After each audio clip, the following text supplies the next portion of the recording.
মাস শেষে এমন পরিস্থিতিতে পড়তে হবে আগে ভাবিনি। এত বড় মাছের একটা শুটকি জীবনে প্রথমবার দেখলাম। দেখবেন বিপদে পড়লে 10 টাকা দিয়ে কেউ সাহায্য করতে আসবে না। অনেক দিনের শখ ছিল সামুদ্রিক বড় বড় মাছের শুটকি খাবো। পেট তো আর এত কিছু বোঝে না, টাকার অভাবে অনেক শখই চাপা পড়ে যায়। প্রতি মাসে বাজারের খরচ থেকে অল্প অল্প করে কিছু টাকা জমিয়ে রাখি। এতদিন শুধু ফোনের ভিডিওর মধ্যেই এসব দেখতাম, আর আজকে তো এসব নিজেই কিনে আনলাম, আবার রান্না করে খাবো আর আপনাদের সাথে শেয়ার করব।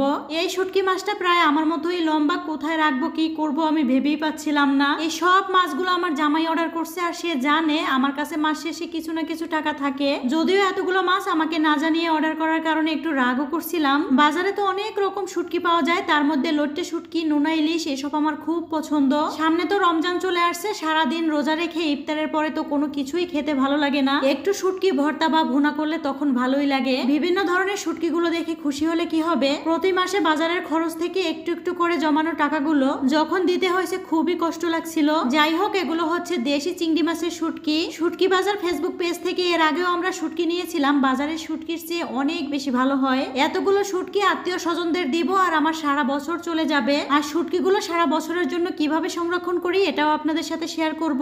লট্টে শুটকি গরম পানি দিয়ে কিছু সময় ভিজিয়ে রাখছিলাম আর ভালো করে পরিষ্কার করে ভুনা করে নিব।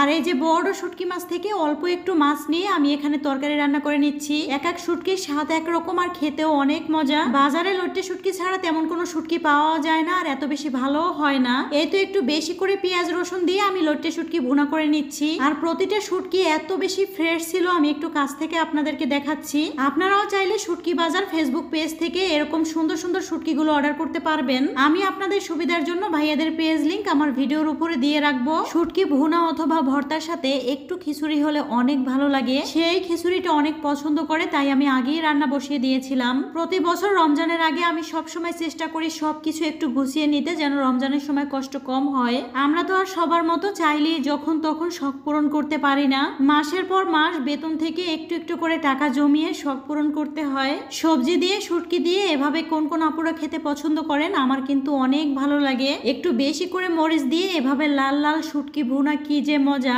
যে কোনো জিনিস ফ্রেশ না হলে দেখতে যেমন ভালো লাগে না, আবার খেতেও মজা হয় না। শীত তো চলেই গেল, গরমের সময় খিচুড়ি তেমন একটা ভালো লাগবে না। আমি যখনই সুযোগ পাই তার জন্য একটু খিচুড়ি রান্না করার চেষ্টা করি। অনেকদিন পর একটু বাইরে বের হয়েছিলাম সন্ধ্যার পরে, দেবরকে পিৎজা আনতে বলছিলাম আর সে কি নিয়ে আসছে দেখেন। এই খাবারটা দেখতে যতটা সুন্দর, খেতে কিন্তু একদমই মজা ছিল না। শুধু শুধু টাকা নষ্ট হলো, আমি একটু খেয়ে আর খাইনি। অনেকে হয়তো বলবেন এত গরমের মধ্যে আপু আপনি চাদর পরে আছেন কেন?